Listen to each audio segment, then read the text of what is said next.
To our amazing viewers at Cheating Tales Lab, we'd love to hear, which part of the world are you joining us from? Let us know. Now, let's dive into today's story. Chapter 1. The Foundation Cracks. Major Jack Ford had built his life on 3 pillars: duty, family, and honor. 22 years of marriage to Teresa Ford, 16 years raising their daughter Emma, and 18 years of distinguished military service had given him a sense of unshakable foundation. That foundation began to crumble on a Tuesday morning in his commanding officer's tent in eastern Syria. Jack was a special operations officer, built like a linebacker with steel gray eyes that had seen too much combat. His hands, scarred from years of warfare, held steady as he reviewed intelligence reports. At 45, he commanded respect through quiet authority rather than loud posturing. His team called him the architect, not for his strategic mind, though that was formidable, but for his ability to methodically dismantle enemy operations piece by piece. The satellite phone rang at 0800 hours. Jack glanced at the caller ID, Cedar Hills General Hospital. Major Ford speaking. Sir, this is Dr. Patricia Reynolds at Cedar Hills General. I'm calling about your daughter, Emma Ford. She's been admitted with serious injuries. Jack's blood turned to ice. What happened? 3 broken ribs, severe concussion, and multiple contusions. Sir, I need to inform you that the injuries are consistent with deliberate assault. The tent seemed to shrink around him. Put her on the phone. After a moment, Emma's voice came through, weak and shaking. Daddy, I'm here, sweetheart. Tell me what happened. Through broken sobs, the truth emerged. Mom's new boyfriend, Rick Savage. He tried to make me. Emma's voice broke completely. When I wouldn't, he got angry. He said I was disrespectful. He kicked me and Jack's vision went red. Where's your mother? She was there, Daddy. She saw it happen. She told me I should have just done what he said. She said I brought it on myself. The phone slipped from Jack's trembling hand. His commanding officer, Colonel Pete Clayton, approached cautiously. Jack? Everything all right? Without a word, Jack grabbed the phone. Dr. Reynolds, this is Major Ford. You keep my daughter safe. I don't care what it costs. Private security, private room, whatever. And doctor? If anyone tries to take her out of that hospital against her will, you call the police immediately. Colonel Clayton had served with Jack for 8 years. He'd never seen the man's control slip, but now he watched something fundamental break in his friend's eyes. Pete, Jack said, his voice deadly calm. I need emergency leave. Jack, we're 3 days from a major operation. My mission is scrubbed. I need the Black Hawk. Clayton studied his friend's face and nodded. He'd seen that look before, in soldiers who'd crossed a line they could never uncross. The bird's yours. What do you need to know? Jack was already moving, his mind shifting into operational mode. Everything about Rick Savage. I want his background, his associates, his habits. I want to know what he eats for breakfast and how he takes his coffee. And Teresa? Jack paused at the tent flap. My wife ceased to exist the moment she chose him over our daughter. As the Black Hawk lifted off, Jack stared down at the desert and began planning. The architect was coming home, and he was going to build something beautiful, a perfectly orchestrated destruction of everyone who had betrayed his family. Chapter 2. The Homecoming. Jack arrived at Cedar Hills General at 2,300 hours, still wearing his combat fatigues. The hospital's fluorescent lights cast harsh shadows across his face as he strode through the corridors. Dr. Reynolds met him at Emma's door, a professional woman in her 50s with kind eyes that couldn't quite hide her concern. Major Ford, I need to prepare you. Your daughter has been through significant trauma, both physical and psychological. Jack nodded curtly. Where's my wife? She left about 2 hours after Emma was admitted. She said she'd be back. Jack's jaw tightened. That was 18 hours ago. Emma was awake when he entered, her face a canvas of bruises. The sight of his broken daughter nearly shattered his carefully maintained control. He sat beside her bed and took her small hand in his battle-scarred ones. Hey, sweetheart. Daddy, I'm so sorry. Stop right there. His voice was gentle but firm. You have nothing to apologize for. Nothing. Do you understand me? Emma nodded, tears streaming down her face. Are you staying? I'm not going anywhere. Jack squeezed her hand. Tell me about Rick Savage. How long has he been around? About 6 months. Mom met him at that new gym downtown, Iron Temple. He's really strong, Daddy. And mean. He makes Mom do things. Jack filed away every detail. Iron Temple Gym. 6 months. What kind of things? He controls all the money now. Mom has to ask him for everything. And he makes her dress different. Act different. She's not mom anymore. A nurse knocked and entered, a young woman with auburn hair and sharp eyes. Her name tag read, Nancy Franco, RN. Mr. Ford? I'm Nancy. I've been taking care of Emma. She glanced around cautiously before leaning closer. I need to tell you something. Your wife came back about an hour ago with that man, Rick. They demanded to take Emma home. I told them she needed to stay for observation, but they got aggressive. Jack's voice dropped to a whisper. Where are they now? Security escorted them out. But sir, that man, he threatened Emma. Said she'd learn respect when she got home. Jack stood slowly. Nancy, I need you to add me to Emma's approved visitor list and remove Teresa Ford. Can you do that? Ah, yes, sir. As her father, you have that authority. Good. Emma's not going anywhere until I say she can. Jack turned to his daughter. Sweetheart, I need to go handle some things. Nancy's going to take good care of you, and I've arranged for security. You're safe now. Emma grabbed his hand. Daddy, be careful. Rick, he's not normal. He scares me. Jack kissed her forehead. He should be scared of me. Outside the hospital, Jack called his old team member, Tony Shaw, now working private security in the civilian world. Tony, it's Jack. I need a favor. Name it, boss. I need protection detail on my daughter at Cedar Hills General. Round the clock. And Tony, if anyone tries to remove her from that hospital, you stop them. I don't care who they are. Copy that. Anything else?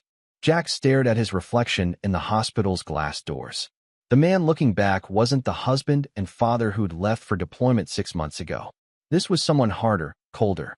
Yeah, I need everything you can dig up on a man named Rick Savage. And Tony?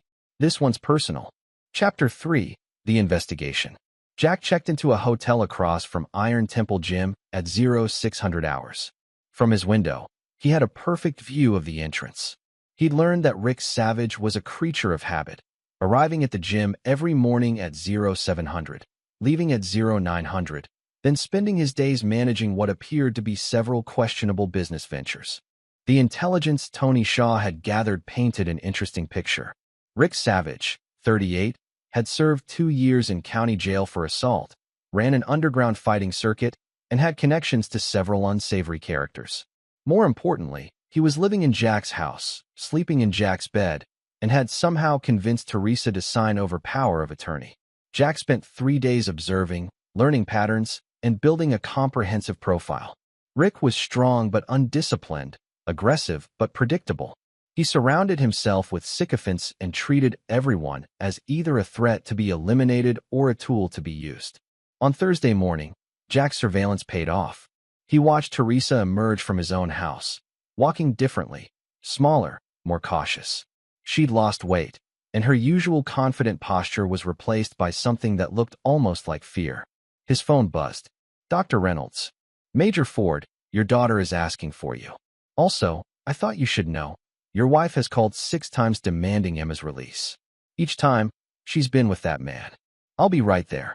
At the hospital, Jack found Emma sitting up, looking stronger. Nancy Franco was checking her vitals, and the two had clearly bonded. Daddy.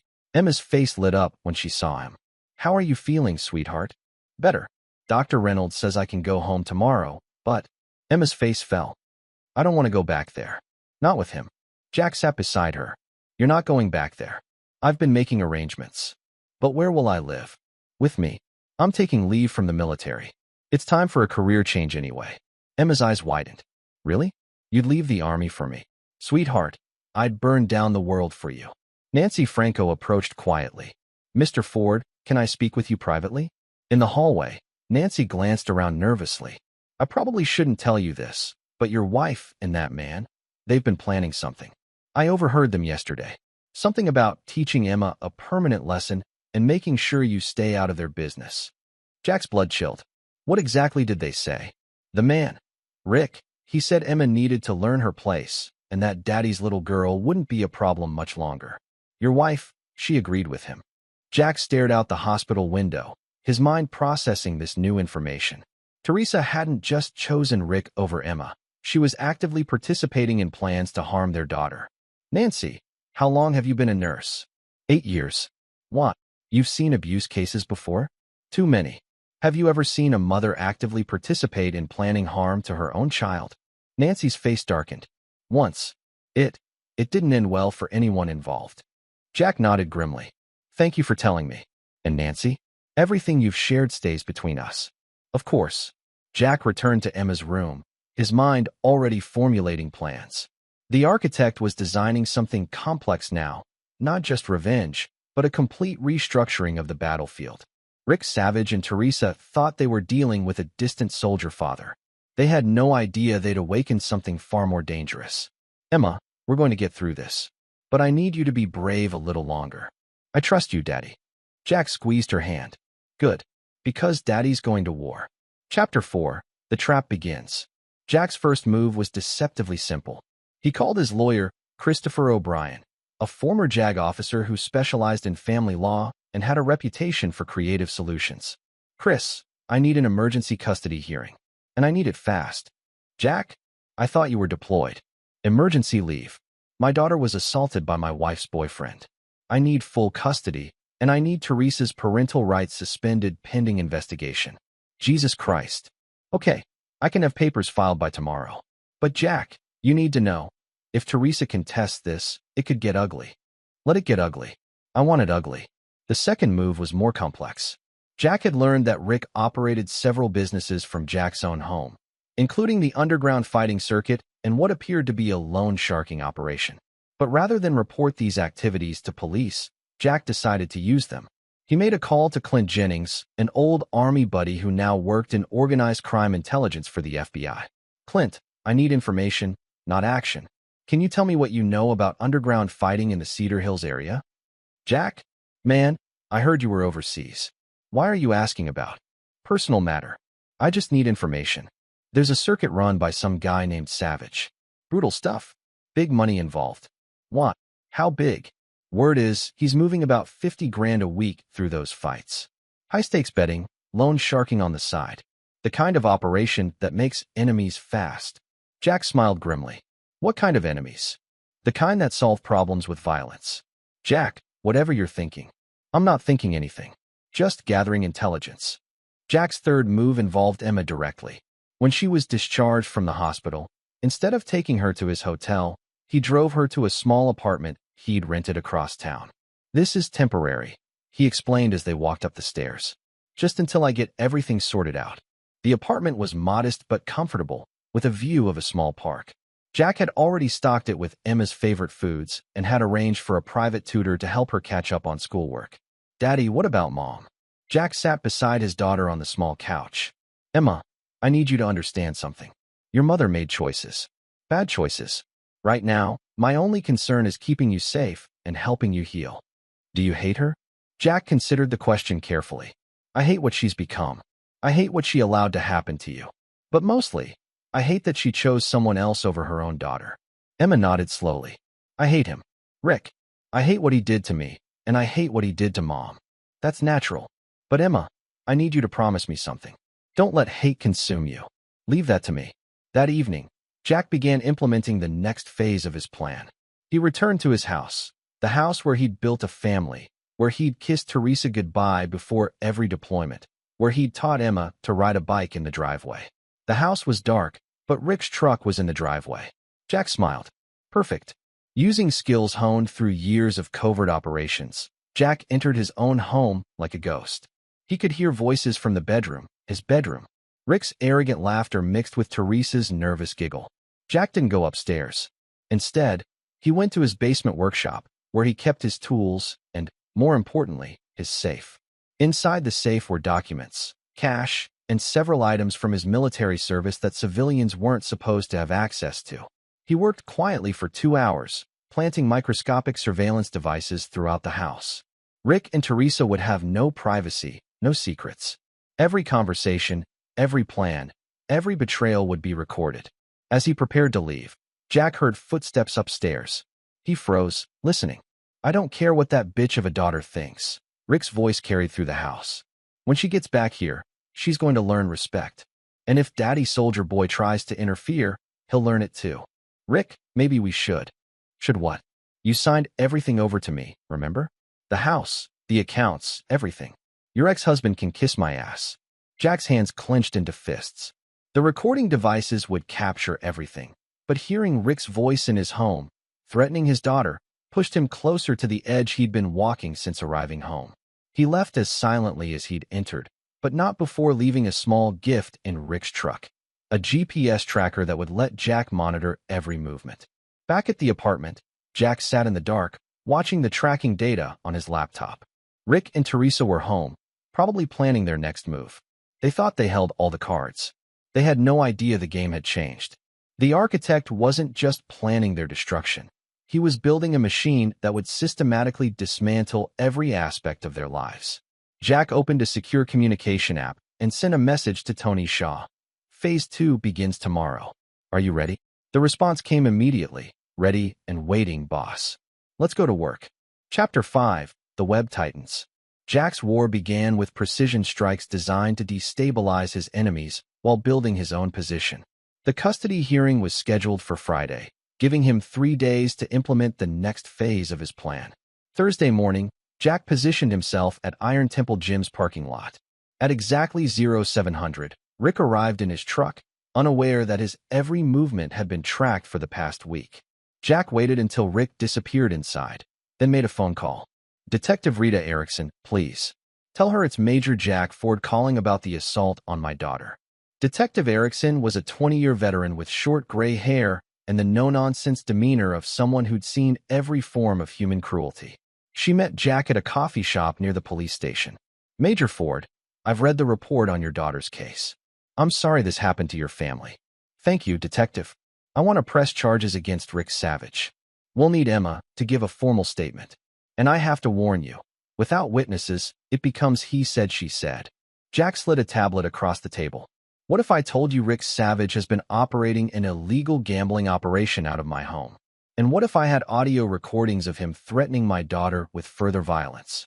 Detective Erickson's eyebrows rose as she scrolled through the evidence Jack had compiled. Where did you get this? I'm very good at my job, Detective. The question is, are you interested in taking down someone who beats children and runs illegal operations? If this evidence is legitimate, it is. But I need something from you. I need you to wait until after tomorrow's custody hearing to make any arrests. Can you do that? Erickson studied Jack carefully. Major, I hope you're not planning anything illegal. Detective, I'm a soldier. I follow orders and respect the law. But I also protect my family by any means necessary. After the meeting, Jack drove to the courthouse where Christopher O'Brien was filing the custody papers. His lawyer met him in the parking lot with an unusual expression. Jack, we might have a problem. What kind of problem? Teresa's hired a lawyer. Donald Steele. He's expensive and ruthless. Word is, they're planning to claim you're an unfit parent due to PTSD from military service. Jack's laugh was cold. PTSD? Let them try. Chris, I need you to subpoena all financial records for the house, including any power of attorney documents Teresa signed. Already on it. But Jack, there's something else. Steele's known for playing dirty. He might try to paint Emma as an unreliable witness. Then we make sure Emma doesn't have to testify. How's your relationship with Judge Auburnfield? She's fair but tough. Why? Because I'm about to give her a case she'll never forget. That afternoon, Jack visited Emma at the apartment. She was working with her tutor, Nancy Franco, who had agreed to help during her off hours from the hospital. Jack had deliberately chosen Nancy, knowing that her testimony as a medical professional would carry weight. How's she doing? Jack asked Nancy quietly. Better. She's strong, like her father. But she's still afraid they'll make her go back. That's not going to happen. Jack turned to Emma. Sweetheart, how would you feel about staying with me permanently? Emma's face lit up. Really? But what about Mom? Your mother made her choice. Now I'm making mine. That evening, Jack implemented his most devious move yet. He returned to his house, but this time, he didn't sneak in. He walked through the front door like he owned the place, which, legally, he still did. Rick was in the living room, watching television. Teresa was in the kitchen. Both froze when they saw Jack. Hello, Teresa. Jack, I thought you were overseas. Emergency leave. Funny thing about family emergencies, they tend to bring out people's true natures. Jack's gaze shifted to Rick, who had stood up and was trying to look intimidating.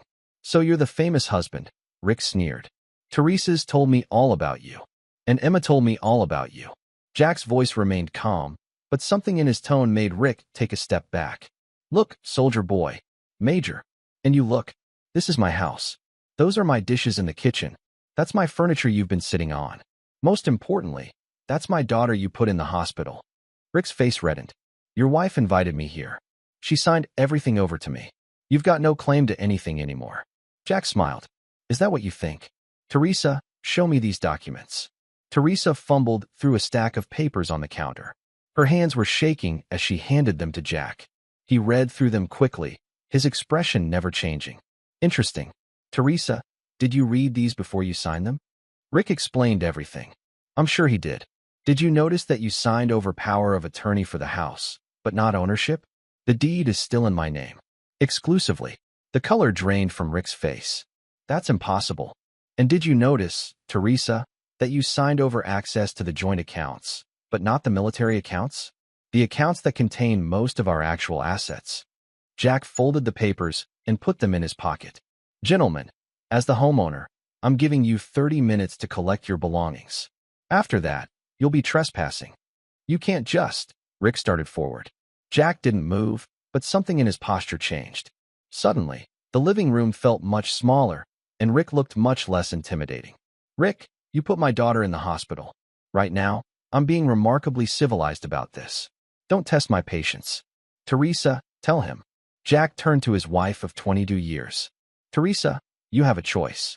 You can leave with him, or you can stay and we can try to work through this. But if you stay, Rick goes. And if you leave, you don't get to come back. Teresa looked between the two men, tears streaming down her face. Jack, I love him. Jack nodded slowly. Then you've made your choice. Both of you have 30 minutes. As Jack watched them pack, he felt no satisfaction, no victory. Only the cold certainty that the first phase of his plan was complete. Rick and Teresa thought they were losing a battle. They had no idea they'd just walked into the opening moves of a war they couldn't win. Chapter 6. The Custody War. The courtroom was packed Friday morning. Judge Auburn Field, a stern woman in her 60s with silver hair and penetrating blue eyes, called the emergency custody hearing to order. Jack sat with Christopher O'Brien, while Teresa and Rick sat with Donald Steele, a slick attorney in an expensive suit. Emma was not present. Jack had insisted she be spared the trauma of testifying. Instead, Nancy Franco sat in the gallery, along with Dr. Reynolds from the hospital and Detective Rita Erickson. Your Honor, Donald Steele began. We contend that Major Ford is an unfit parent due to his military service and extended deployments. Furthermore, his recent behavior shows signs of instability and potential violence. Judge Field looked unimpressed. Mr. Steele, do you have evidence of this alleged instability? Your Honor, Major Ford broke into his estranged wife's home, threatened Mr. Savage, and illegally evicted them from the premises. Christopher O'Brien stood. Your Honor, Major Ford entered his own home, which remains solely in his name. Mrs. Ford's power of attorney documents, which we've entered as evidence, specifically do not transfer property ownership. Jack watched Teresa fidget in her seat. She looked smaller somehow, diminished. Rick, meanwhile, was trying to project confidence but kept glancing nervously at the door. Your Honor, O'Brien continued, we have medical testimony regarding the assault on Emma Ford, recorded evidence of threats against the child, and documentation of Mr. Savage's criminal enterprises being operated from Major Ford's home. Judge Field reviewed the documents. Dr. Reynolds, please describe Emma Ford's injuries. Dr. Reynolds stood. 3 broken ribs, severe concussion, multiple contusions consistent with being kicked while on the ground. The injuries were definitely the result of deliberate assault. And the child's mental state? Traumatized, but recovering. She's expressed fear of returning to any environment where Mr. Savage is present. Donald Steele objected. Your Honor, there's no proof Mr. Savage was responsible for these injuries. Jack leaned forward as O'Brien played the audio recording from his surveillance devices. Rick's voice clearly threatening to teach Emma a permanent lesson, and Teresa agreeing that Daddy's little girl wouldn't be a problem much longer. The courtroom fell silent. Judge Field's expression darkened. Mrs. Ford, is that your voice agreeing to plans to harm your daughter? Teresa looked stricken. Your Honor, I was I didn't mean. Yes or no, Mrs. Ford? Yes, but, Mr. Steele, does your client have any explanation for participating in plans to harm a child? Donald Steele whispered frantically with Teresa before answering. Your Honor, my client was under duress from Mr. Savage's controlling behavior. Jack almost smiled. They were throwing Rick under the bus to save Teresa. But O'Brien was ready. Your Honor, if Mrs. Ford was indeed under duress, why didn't she report Mr. Savage's abuse of her daughter? Why didn't she seek help? Instead, she participated in planning further harm. Judge Field studied the evidence for several long minutes. I've seen enough. Emergency custody is granted to Major Ford. Mrs. Ford's parental rights are suspended pending a full investigation by Child Protective Services.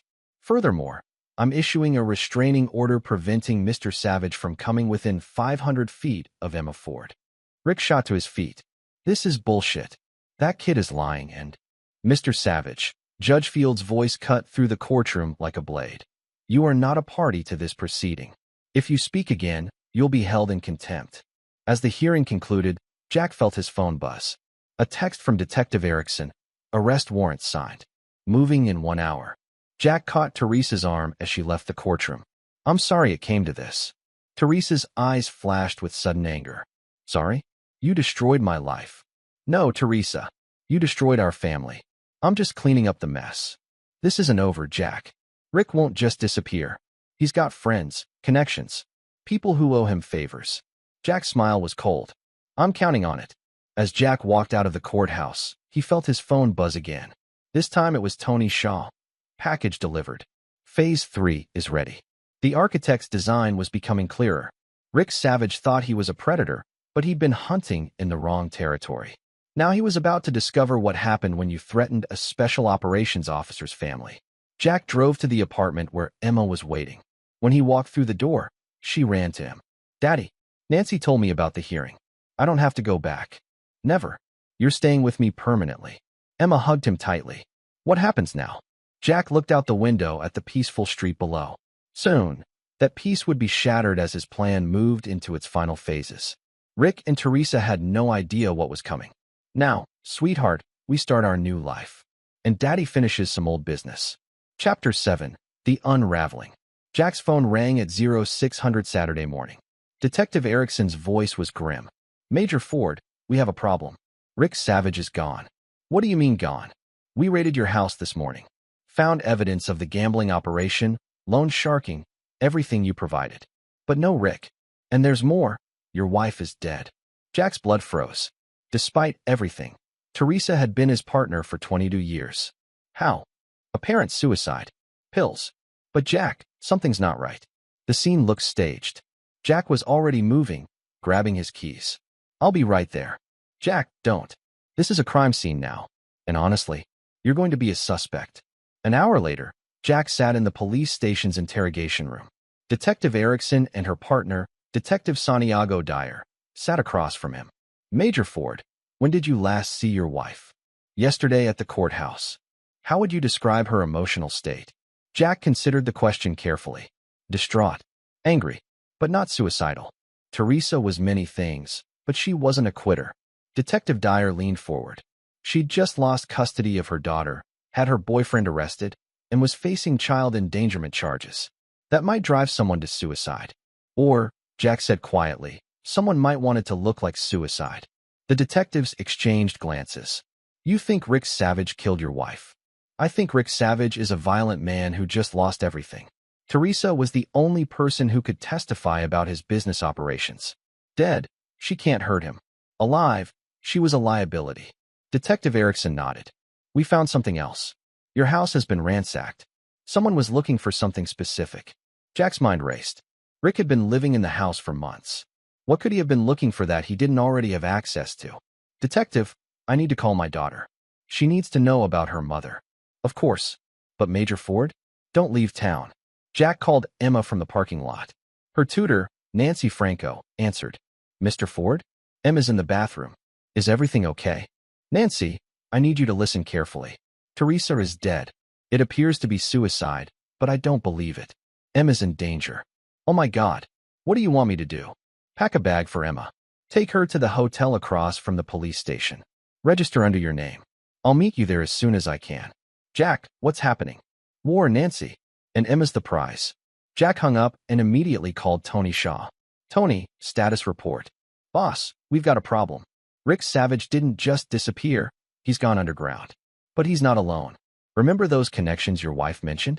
Turns out Rick was muscle for some very dangerous people. What kind of people?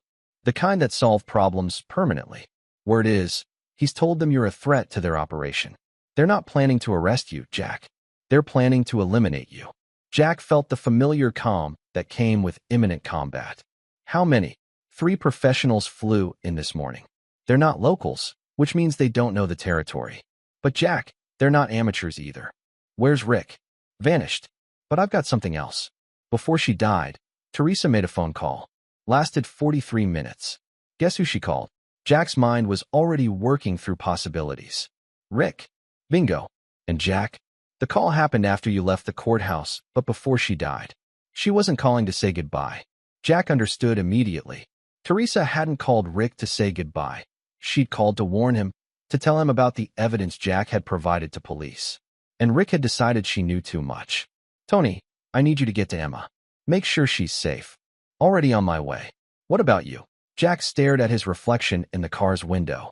The man looking back wasn't Major Jack Ford anymore. This was someone harder, someone who had nothing left to lose. I'm going hunting. Jack's first stop was Iron Temple Gym.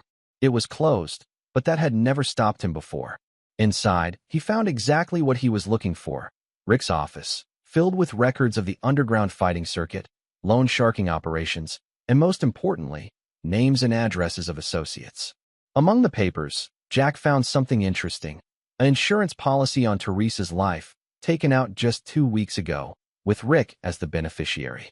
Teresa's signature looked rushed, possibly forged. His phone buzzed. A text from an unknown number. Your wife squealed like a pig before she died. Your daughter's next unless you back off. R. Jack stared at the message for a long moment, then typed back. I'm coming for you. The response came immediately. I'll be waiting. Warehouse District, Pier 47, midnight. Come alone, or the kid dies. Jack pocketed the phone and gathered the evidence from Rick's office. It was time to implement the final phase of his plan. Rick thought he was luring Jack into a trap. He had no idea he was walking into one himself. Chapter 8. The Perfect Storm. Jack arrived at the hotel to find Emma devastated by the news of her mother's death. Despite everything Teresa had done, she was still Emma's mother. I know Mom made mistakes. Emma sobbed in Jack's arms. But I still loved her. Of course you did, sweetheart. That's what makes you better than the people who hurt her. Nancy Franco sat nearby, her face pale but determined. Jack, Emma shouldn't be alone right now. She won't be. But I have to take care of something first. Jack turned to Tony Shaw, who had arrived with additional security. 2 former Special Forces operators named Clint Jennings and Abel Price. Gentlemen, here's the situation. Rick Savage killed my wife and is planning to eliminate my daughter and me. He's got professional help, and he thinks he's got me cornered.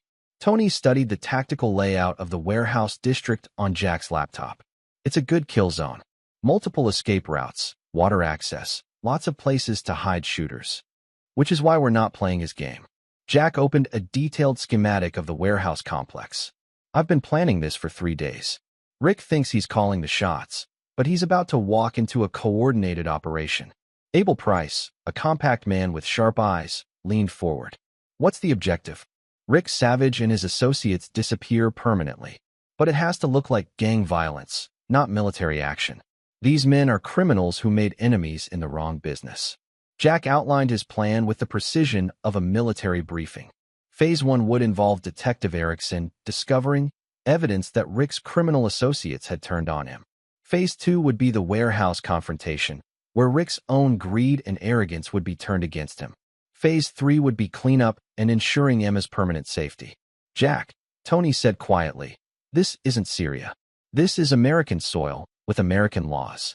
Rick Savage beat my daughter nearly to death, murdered my wife, and is threatening to kill my child. He lost the protection of American law when he declared war on my family. Nancy Franco, who had been listening quietly, spoke up. Mr. Ford, I understand your anger, but... Nancy, 3 days ago, You told me you'd seen a mother participate in planning harm to her child.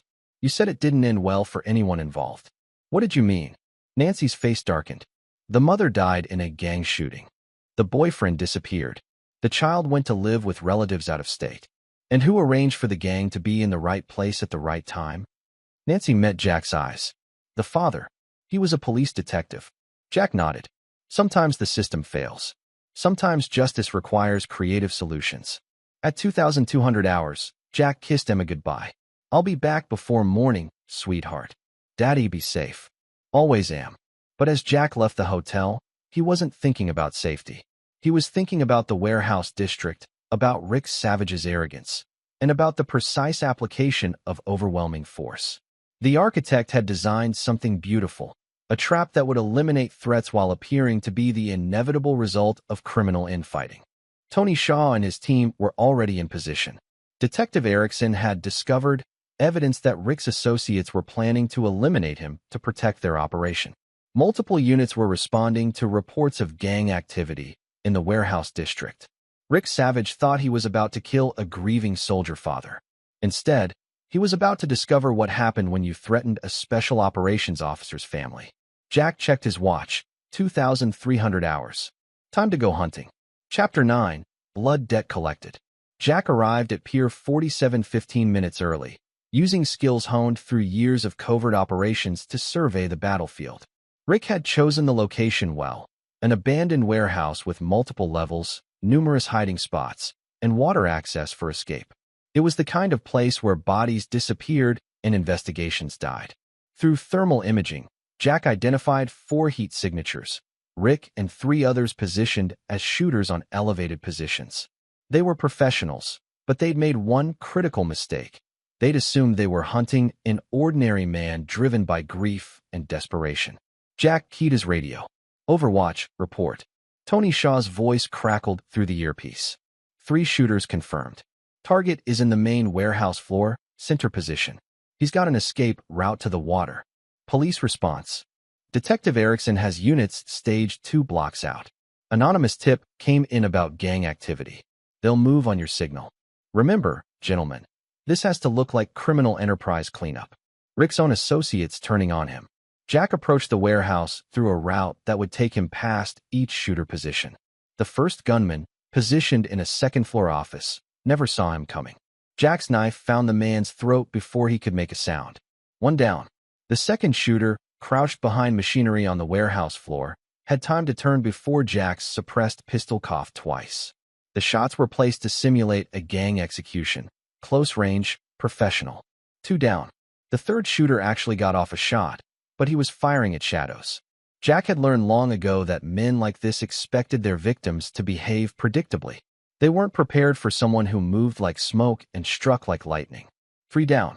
Rick Savage stood in the center of the warehouse floor, turning in circles as he realized his backup was gone. He held a pistol, but his hands were shaking. Where are you, soldier boy? Rick's voice echoed through the empty space. Come on out. Let's finish this. Jack stepped into the light, his own weapon holstered. He wanted Rick to see his face, to understand what was happening. Hello, Rick. Rick spun, raising his pistol. You? I should have killed you first. You should have left my daughter alone. That little bitch got what she deserved. And your whore wife got what she deserved too. Jack's voice remained calm. Tell me about Teresa. She called me, crying about how you were going to destroy everything. Said she'd give me anything I wanted if I helped her disappear. Rick's grin was ugly. So I helped her disappear. Permanently. And you thought killing her would solve your problems? She knew too much. About the business, about the money, about everything. Dead wives can't testify. Jack nodded slowly. You're right. They can't. Rick raised his pistol. Time to join her, soldier boy. The shot echoed through the warehouse, but it wasn't Rick who fired. Detective Erickson and 3 officers burst through the main entrance, weapons drawn. Drop your weapon. Rick spun toward the police, his pistol still raised. The officers fired simultaneously. Rick Savage collapsed, his body hitting the concrete with a wet thud. Detective Erickson approached Jack carefully. Major Ford, are you injured? I'm fine, detective. What happened here? Jack gestured to the bodies of the 3 gunmen. Looks like Rick's associates decided he was too much of a liability. Gang violence. These things happen in criminal enterprises. Detective Erickson studied the scene with professional eyes. 3 professional gunmen, all shot execution style. Rick Savage, killed while threatening police officers. It was clean, justified, and completely legal. We'll need your statement. Of course. As the police processed the scene, Jack walked to the warehouse windows overlooking the harbor. His phone buzzed, a text from Tony Shaw. Package delivered. Emma's safe. Mission complete. Jack stared out at the dark water, thinking about Teresa, about the 22 years they'd shared, about the woman she'd been before Rick Savage corrupted her.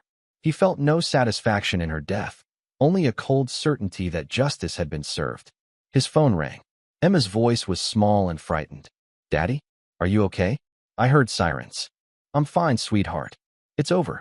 Rick can't hurt anyone anymore." "What happens now?" Jack looked at his reflection in the warehouse window. The man looking back was no longer Major Jack Ford, Special Operations Officer. That man had died the moment Emma called from the hospital. This was someone new, a father who had protected his child by any means necessary. "Now we go home. I'm buying us a house far from here. Somewhere you can be safe and happy. Just us, sweetheart. You and me against the world."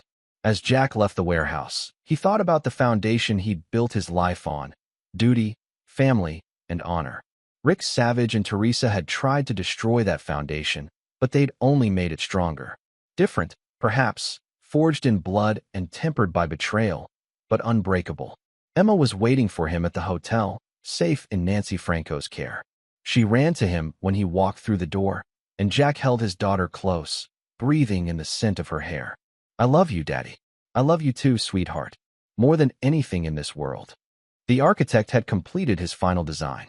Rick Savage was dead, Teresa's betrayal had been answered, and Emma was safe. The debt had been paid in full. Jack Ford had learned that some foundations, once broken, could never be repaired.